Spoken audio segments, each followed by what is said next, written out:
What's up, everybody, and thank you for listening to Mastering the Mindset. My name is Dariusdotch, and I'm an actor, hip-hop artist, and fitness and life coach. And I'm here to personally help you train and improve your mindset so that you can, 1, become the best version of yourself mentally, and 2, gain focus and motivation to be able to take action and achieve the success in life that you want and deserve. Before we get started, please like and subscribe to my channel, and at the end of this episode, if you liked it, please share it with a friend or loved one or someone who would benefit from hearing this message. I'm so glad you're here, and I'm ready to go on this journey with you, and that journey begins now.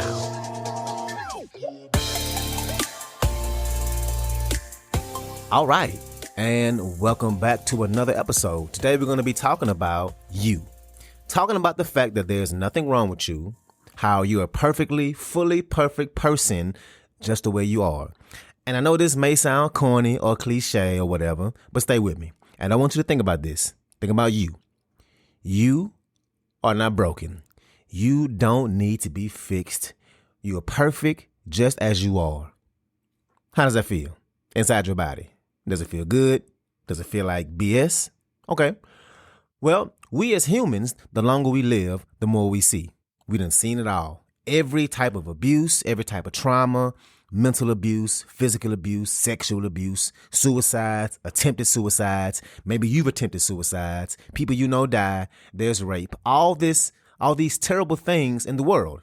And it's safe to say that there is a massive trauma in this world. Trauma that we see or we go through ourselves. Maybe you've been through trauma and you're thinking to yourself right now, well, yeah, I did go through trauma, or I do go through trauma, but mine actually wasn't that bad.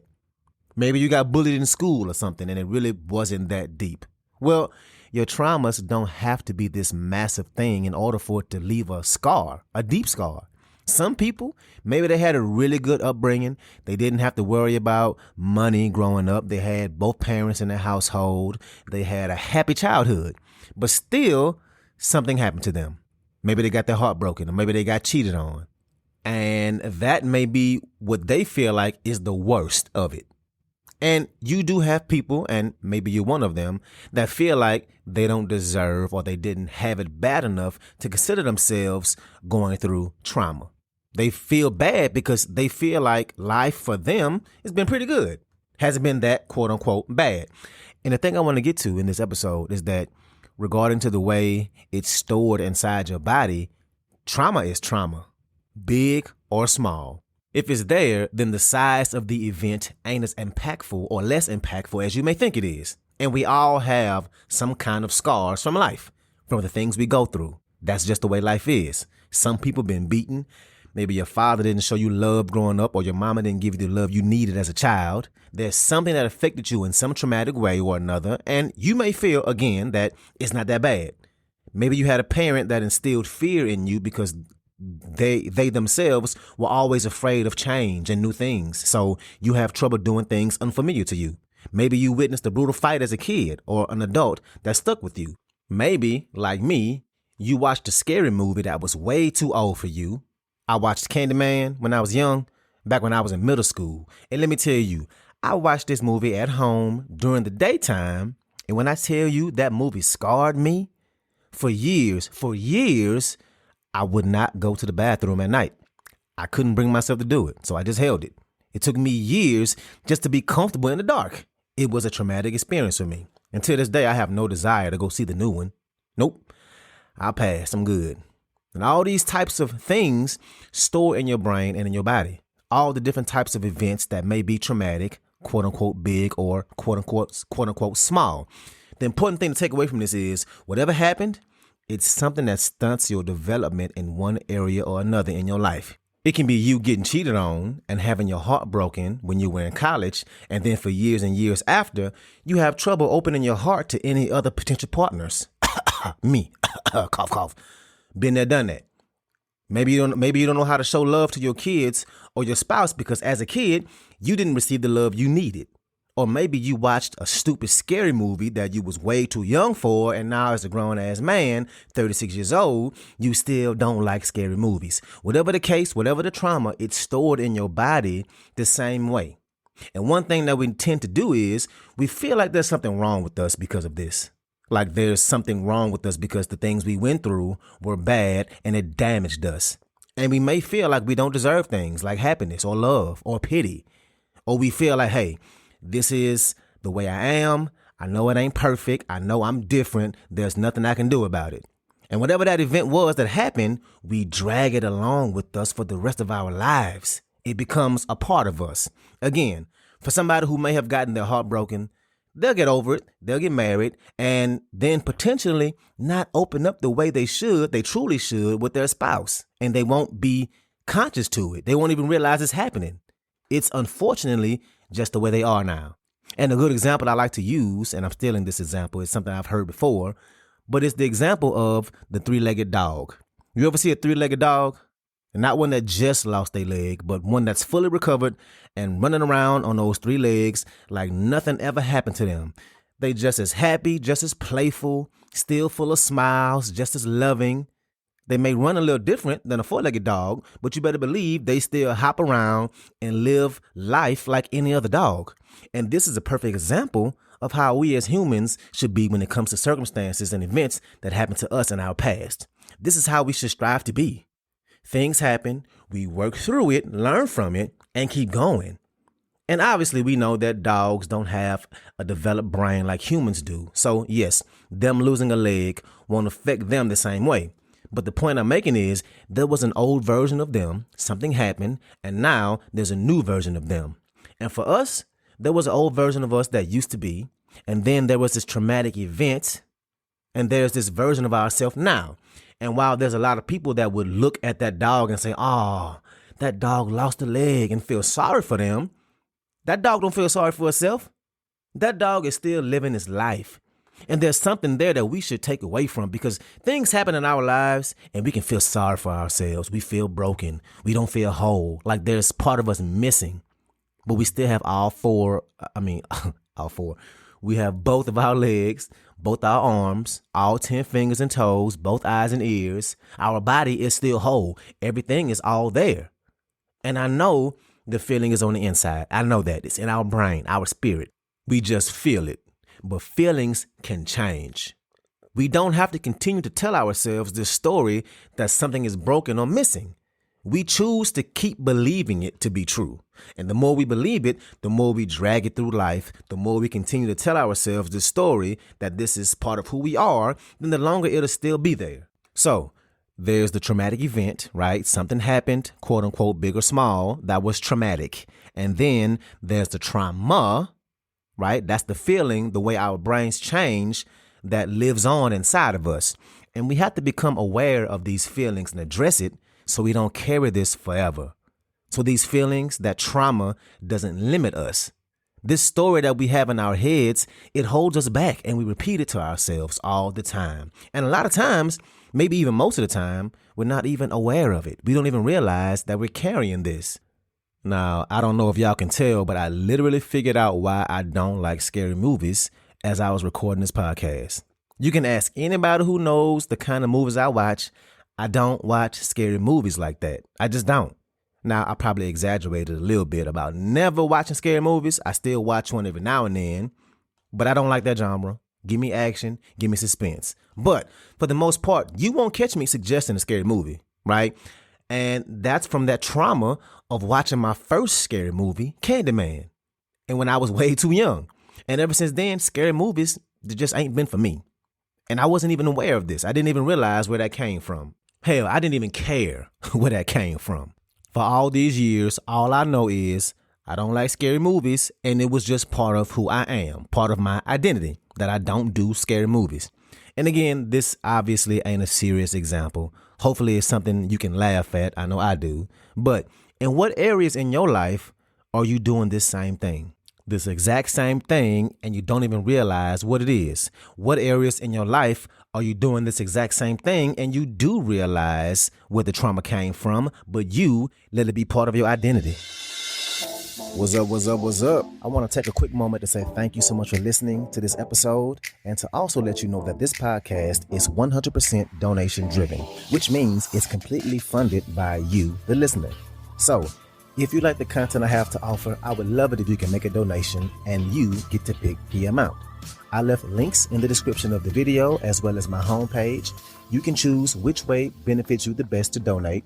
And if you need more options, please feel free to email me at dariusdotch@gmail.com. That's dariusdotch@gmail.com. Again, thank you so much for being here, and let's get back to it. And we lie to ourselves about it. We do. The lie we allow to happen is the fact that we believe that this is who we are, and that's it. That this is who we just have to be. Like, we'll be this way forever and we'll never change. That it's our identity. Quote unquote, this is me. And I'm sorry, but this is just a lie. We tell ourselves a story that we're not good enough, that we're not whole, that we're broken, we're not worthy of love, not worthy of whatever it is. And it's a story. It's a lie. And we believe it. And let me read you a quote. It's from a famous person, and you definitely know who this person is, and I promise you, you know them. I'm going to read the quote first, then tell you who it is. He says, "If you tell a lie big enough and keep repeating it, eventually people will come to believe it." Let me say it again. If you tell a lie big enough and keep repeating it, eventually people will come to believe it.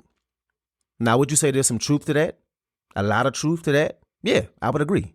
Look no further than politics and the news for that, right? But guess who said that? Hitler.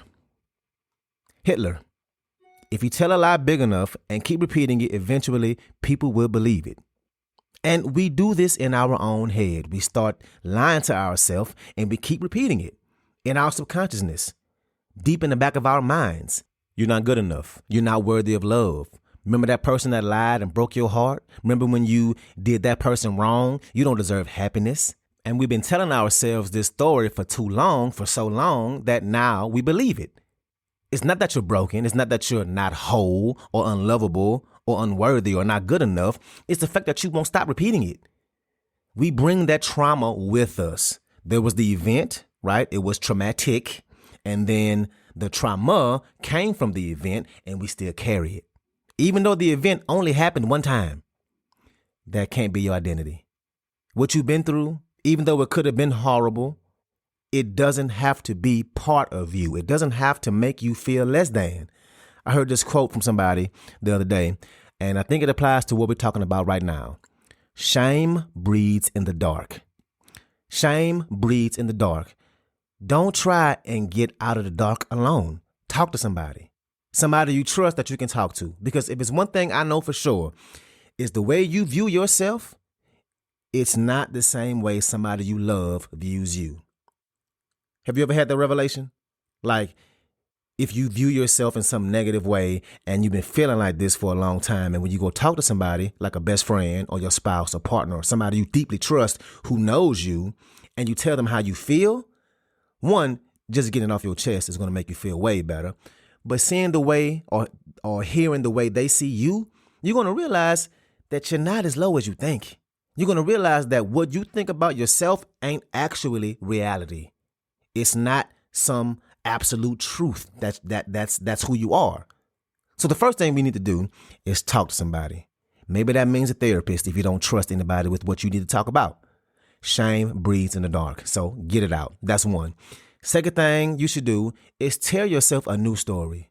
Identify what the bad story is, that lie, and tell yourself a new one, a better one, and repeat it to yourself. Find a phrase or a sentence and repeat it over and over and over and over again. Get it ingrained into your brain. Get it stuck in your head and do it over and over again, because that old story is still there. You've been telling yourself that old story for way too long, right? Way longer than this new story. So you got some catching up to do.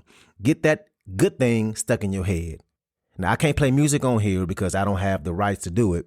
But if I started playing, 'cause I'm happy, clap along if you feel like a room with a room from you, yeah. 'Cause I'm happy, clap along if you feel like happiness is the truth, yeah. 'Cause I'm happy. Right, if I played that song for like 20 seconds at the end of this podcast, then I guarantee it'll be stuck in your head for the rest of the day, right? Can we get the story we want stuck in our head the same way we can get Pharrell Williams stuck in our heads? The third thing to do is accept what and who you are. Accept what you've been through, that you can't change it, and move past it. And number 4, and I did an episode on this a while ago, but forgive. You have to forgive that person, whoever it was that did you wrong, that caused you to carry this trauma, again, quote unquote, big or small. And like I said in that episode, the forgiveness isn't for them, it's for you. And I don't have time to dive too deep into it. I try and keep these episodes as concise as I can, but I know all the good feedback I get from that episode. And every now and then I'll make a post on social media, a snippet or some highlights from that episode. And every time people really resonate with it. So I highly recommend that episode to you. So scroll down, find my episode on forgiveness, especially if you have those people in your life that did you wrong and it's still affecting you. But that's the 4th thing, to forgive, so you can get rid of it, right? The last step is, and what I've been saying this whole episode, is to realize you're not broken. You are not broken. We can learn and grow from trauma. We can take that trauma and use it to better ourselves. Whatever that thing was, it won't be the death of me. It's going to be something I can build on, something that's going to make me a better version of me. Instead of letting that event hold you back, use it to propel you forward. Because again, ain't nothing wrong with you. You are who you are, and your past will help mold you into something greater. So that's what I got for you today. If you like this episode, please share it with somebody that can benefit from this, somebody who is a friend or a family member, somebody who has goals and is trying to improve their lives. So thank you again, and let's get it in.